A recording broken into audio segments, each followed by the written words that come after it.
Hey guys, welcome back to the channel. Just got done with some video work over in Washington. So I'm taking the ferry back, which is kind of cool. So I'll talk to you here as we get going. So I'll catch up with you here in a bit as we get going, show you some of the sights and sounds of crossing the ferry between Washington and Oregon. It's kind of cool.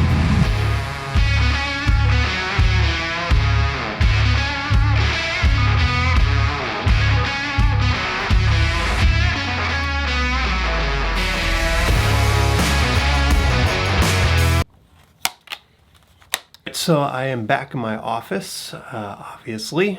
I didn't have time to finish the video yesterday, got back, was super tired, and yeah, just kind of was done with video for the day. But I wanted to finish this up and talk to you about creating a project for clients, what's involved, how to do it. I figured it'd be helpful, especially with a lot of things freshly on my mind from my experience yesterday and moving forward. Check out this drone footage. What?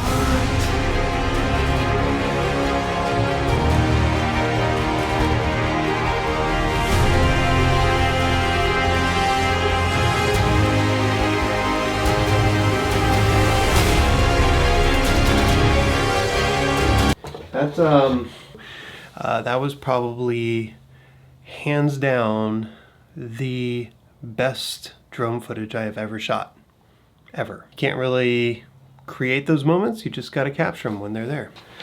All right, so don't mind my office, it's an absolute wreck. I am in the midst of putting all my gear back, getting through the rest of my week here. The first thing that's important when you're putting together a project for a client is to have a plan. And this can be as detailed as a shot list.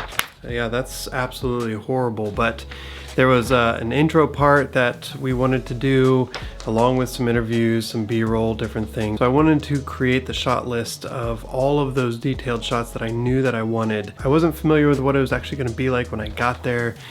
So I couldn't map it out specific to the location, but I knew that I wanted some tights, some detailed shots of him putting on his life vest, the paddle in the water, some wides of you know, him in a kayak in the middle of the river, just a whole bunch of shots to tell a story of him getting onto the water early in the morning. This real immersive type of feel. So I had to come there with a plan more than just hearing their interviews and shooting B-roll about their interviews. It also is very comforting to the clients when they see and know that you have a shot list, that you have things that you actually want to capture with a purpose. You're not just showing up, pointing a camera at things and hoping that it all turns out well at the end. So always have a plan. And second, be ready then to change that plan.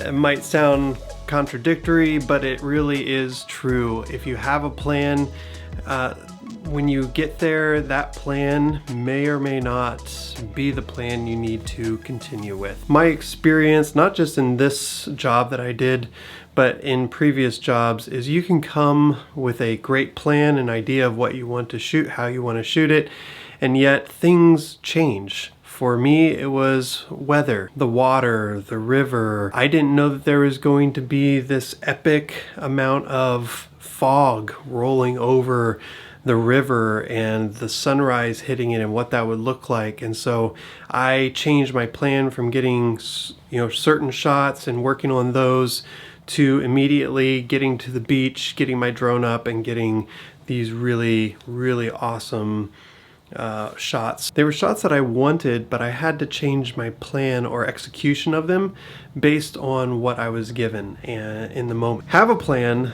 but then be ready to change that plan in a moment's notice, because flexibility really is the key.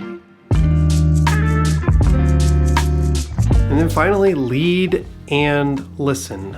We are the experts as the videographer, as the one hired. Yes, we are bringing our expertise, we are bringing a plan, we're bringing a vision, hopefully one that's been collaborative with the clients. That always works out best. And while I have that vision and that plan, I always want to listen to what the client has to say. There are many times that I had a very clear plan, very clear vision. These are the shots that I want, let's execute them. And yet there are other times where I would ask and say, hey, I was thinking about grabbing this shot or that shot based on our vision of what this project should be. Do you think this would add to the story or take away? Is it necessary? And sometimes they'll say, well, it's up to you. And other times they say, no, let's not do that whole part. Things might change as you're actually going through the process of filming the project. You see that a part you thought was very necessary becomes very unnecessary. And either party can kind of bring that to your attention. But I would caution you with that advice to do so not as you don't know what you're doing, so help me type of attitude, but more of, hey, this is what we planned. Things have kind of changed. Maybe that's not necessary. What do you think? So it's more of a collaborative moment to either affirm moving forward with a part of the project that you wanted to do, or maybe scratching that. So there is a balance. If you're always going to them saying, is this what we should do or that, then they might lose confidence in you as a videographer, and that's probably not a good thing. All right, so I hope that those were helpful tips for you as you create projects for clients. Maybe I'll make a video here shortly about how to bring your shot list to life in the actual edit of the project. I can't say that I have a tried and true process in doing that. It very much is organic for me. Yes, I do execute that plan, but it often looks different than what I originally envisioned either in my storyboards or in my mind. And then especially when I go to edit, it takes on kind of a new life of its own as well. Does it still communicate the exact vision and idea that we collectively agreed upon? Absolutely, because that's the job. They want the video to say a certain thing and to communicate a certain thing, and that's my job as the videographer, as the editor, as the producer, to take everything that I've collectively captured and communicate that vision and purpose for the client. Thanks for joining me on this one. We'll see you on the next, and again, check out this drone footage. Amazing. See you guys.